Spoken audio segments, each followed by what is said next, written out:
कुछ अल्फाज ऐसे हैं कि जिनको पढ़ते वक्त हम बहुत ज़्यादा गलती कर जाते हैं और उसका तर्जुमा कुछ से कुछ हो जाता है। जिस तरह अऊज़ु, इसको हम बाज़ औक़ात पढ़ देते हैं अऊज़ु, ये गलत है, हमज़ा अलग है और आइन की प्रोनाउंसिएशन, उसकी अदायगी का तरीका अलग है।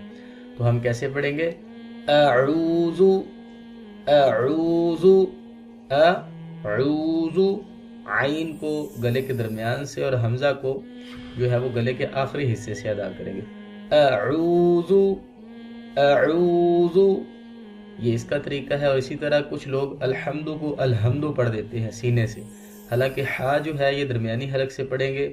जैसे अलहम्दु, अलहम्दु, लोग अक्सर पढ़ देते हैं अलहम्दु, तो तर्जुमा कहीं से कहीं चला जाता है। तो इस चीज़ का ख्याल रखना है आपने पढ़ने तिलावत के दौरान।